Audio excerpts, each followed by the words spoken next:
Forestry unit. We're gonna click 320 hours this morning. So I normally say with a new machine, you don't know what you got until you get to 350 hours. And I tell everybody within the first 150 hours, you're going to have a problem with it. So we're right at that point where I can kind of give a review, just like 30 hours or so short of like saying that we've got the bugs for the most part worked out of it. I do a 1/4 acre lot in Northport, Florida. A lot of soft woods. We've got a Dennis Seamoff 180D head. So this is a 2018 head, mulching head on it, and a 2018 ASV we bought in February on my 29th birthday, which is kind of a sweet birthday present.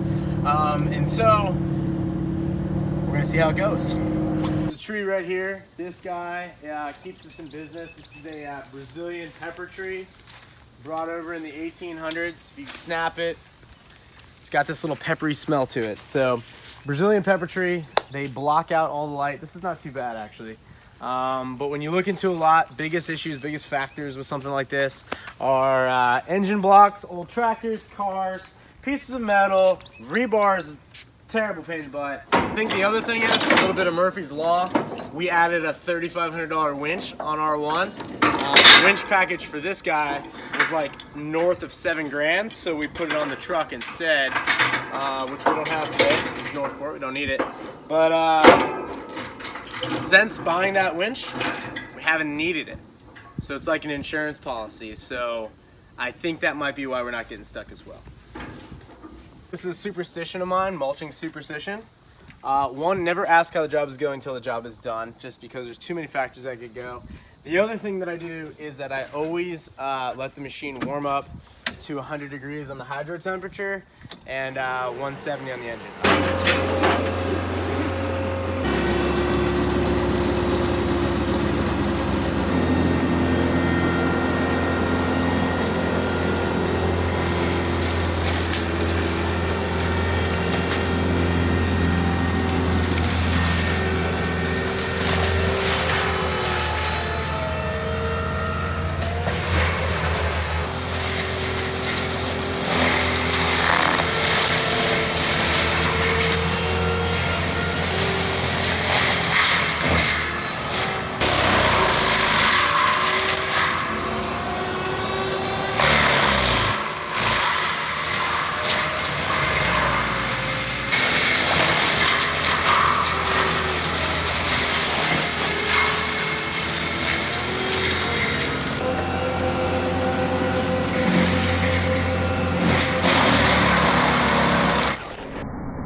So, 120 review. What do I like about the 120? I love the access pans. I freaking love the access pans. They clean the machine out, you pull the cab up, you drop the pans on the bottom. This whole machine, I like to clean the bottom of the machine first, and then I clean the cab, mainly because I find no matter how clean I clean the cab, once I flip it up and put it back down, there's dust and dirt everywhere. I will say one thing about the 120 is it's not the best sealed cab in the world. Door is nice and heavy, like I love the door on it, solid door. But stuff gets in here.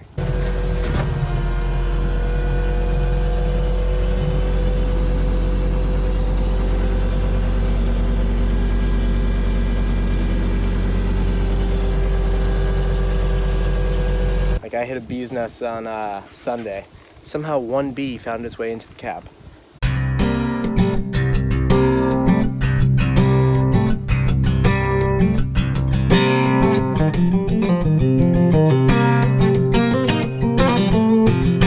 Amazing. But anyway, dust and dirt will definitely find its way into the cab. So I clean it later, clean it afterwards. So what we're gonna do is we're gonna flip the cab open, and then we're gonna go to the bottom of the machine and we're gonna drop the belly pans right there.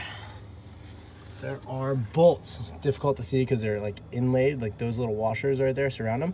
So we're gonna drop these 2 bolts and that will flip forward, and we're gonna drop front 2 bolts that will flip forward. Hands down, 1, 2, and 3rd right there.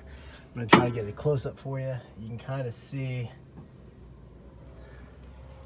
I've removed the floorboard pan. This is the floorboard pan, just so you guys can get a better view of what's going on there. This is the stuff you're looking to clean out. All this type of stuff. What's nice about this unit is that the belly pans on the bottom there drop, so you can literally wash things out onto the ground there, as opposed to having to vacuum it up. But what we're trying to do is just get all of this dirt and vegetation that collects. It's unfortunate, like all that by the computer. All that stuff, blow that out with compressed air, rinse this out with water, dry it up best we can. Try to keep it clean. If we have a failure, it's easier to work on, and we can see leaks and things like that. Be nice if there was like extra guarding here to like keep this stuff from coming into the cab. It's not that well sealed. There's like just this little seal here, and it's not anything good. I mean, all right, so we're all washed out now. I didn't put any degreaser on this. Normally I'll use like some Simple Green. I'll let it dry for a little bit, put some Simple Green on it, hit it a couple times, but got everything out of here. What you're looking for is just to inspect your components and make it easy for a dealer to work on. I love it when you do a PDI, they'll mark this with some marker there, and just so you can see that none of your fittings have twisted or moved on you. So I just kind of do a quick inspection on everything. Obviously I like to clean everything up so that if you do get a leak, it's easy to detect.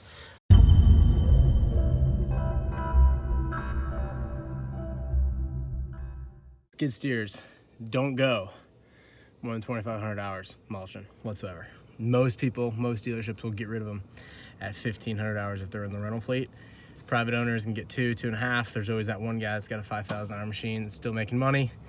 But for the most part, so many little small components and things like that, you don't want any part of this when these guys get some age on them. So with this unit, I've been wanting to put out this ASV mulching vid, but I won't do it until it's got 350 hours. True to exactly what I say. We're coming in at 340, 340. And I got an oil smell going on the cab, so let's find out. Actually, it's pretty easy. I didn't have to open up. Straight up.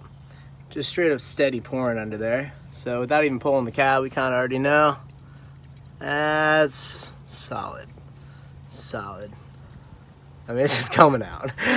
Well, I say it all the time. You don't know what you got with a new machine until you got 350 hours on it. This machine has 340.2 hours on it. And she down, man. She down major. Major hydraulic leak somewhere down. So, gotta get to the dealer.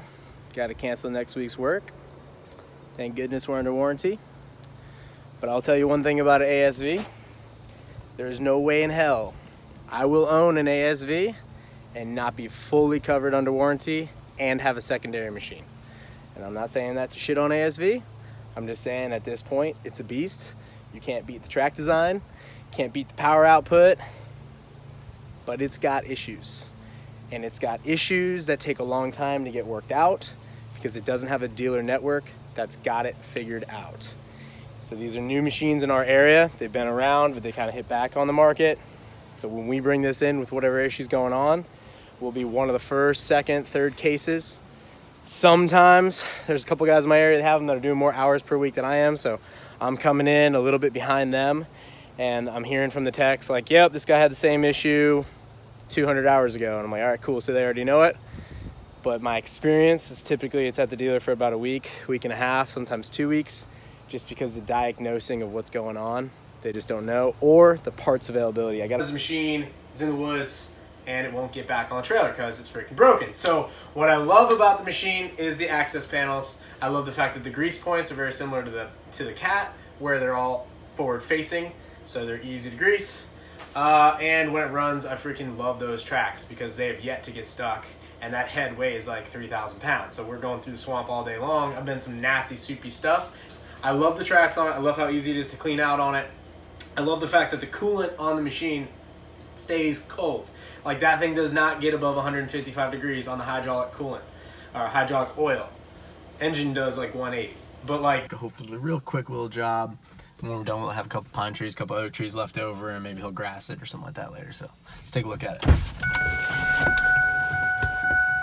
So they have some good, like on the coolant side, they got it going on. On the track side, they got it going on. The flow is fantastic. When it's flowing and spooling out, we've got it, and I love the fact that you can tune it down. So you can go from 45 gallon a minute flow all the way down to 30 gallon a minute flow on the high flows. And then on the low flows, they've got different fittings, which I freaking love that too. Like just the fact that they've got different types of fittings for your low flow attachments, your augers and grapples, and then you've got your high flow attachments and you're not restricting flow. That's a super nice feature. I also love the button at the top where you can hit that and then relief pressure. It helps putting anyone who's ever put quick couplers on and off and had a wrench and cracked it and spilt and got splashy and stuff, like, you know, like that little button at the top, real nice feature. Love that.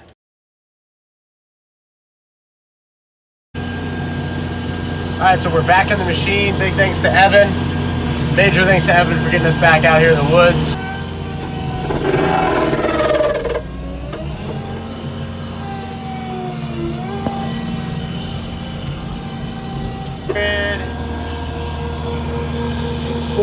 Almost 344 hours, and 4 hours since Evan put this piece back together. I'm hearing a weird noise. I'm a little worried about it. So, because I thought it was the dented seam off up front, and I was like, yo, there's no way something could be wrong with that. Weird. I don't know if you guys can pick that up in the video, but hopefully we get through today's job. I'm about an hour and a half away from home, so hope for the best on this one, but definitely got something weird on the left drive motor going on. But the fact that ASV doesn't run doesn't help me put money in the bank. And it doesn't help my customers get the jobs done on time, and it doesn't make me and our company and our reputation look good. And every time I call a customer like, hey, our machine's broken, it makes us sound like some hillbilly land clearance service. When in fact, like, we dropped dime to pay for a 2018 ASV.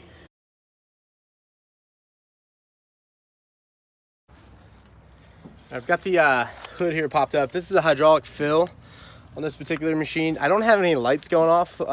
Typically I did before. Making a noise like it could be low in hydro fluid. Doesn't seem to be leaking like it did before. And they did replace it with a block. So I'm gonna go check it with some hydro fluid. See if maybe if I top that thing up just to the toppity top. So I know for a fact it's there. That solves that problem, because it seems like it could be flow related, and it's might as well be running a 2006 like POS and picked up somewhere off Craigslist. Like, actually might even have better luck running something like that. But so every time I call a customer like, hey, my machine's broken, it just makes me sound like a rookie contractor, which to an extent probably am, because I got an ASV 120. All right, so filled this guy up.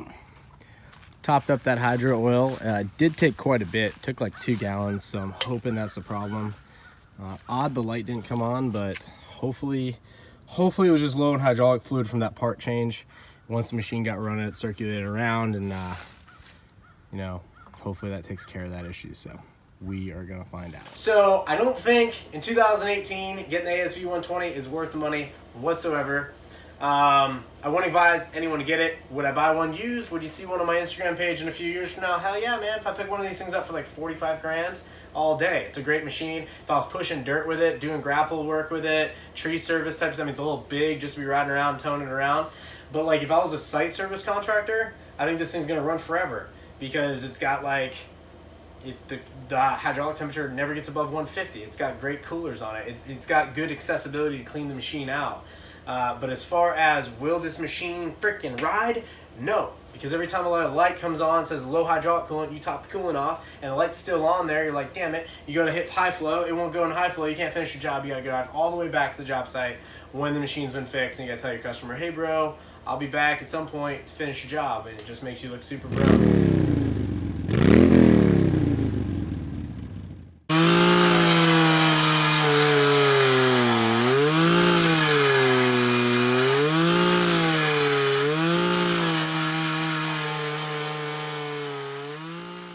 Alright, so we are in the ASV, we're warming up. It's a little bit of a cold morning. I mean, it's Florida, it's not that bad. It's like 50 degrees out, but you know, warming the machine up to temps. We're at 360 hours, 0.5. One issue I've got here, I'm gonna show you guys. I don't have the park and brake on, right? And I'm just gonna flip. I do have like some controls, right? So they pride themselves here on the electric over hydraulic or hydraulic over electric, whatevs. But I got no drive motors. No park and brake. No drive motors. Hate that. And I'm gonna jack it up, just like, let's just see if we get it now.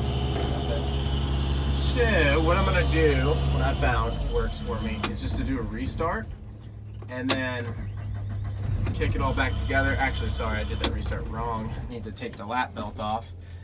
And then what I'll do is I'll start it up, put the lap belt down, hit the parking brake, and hope to goodness we get drive motors. And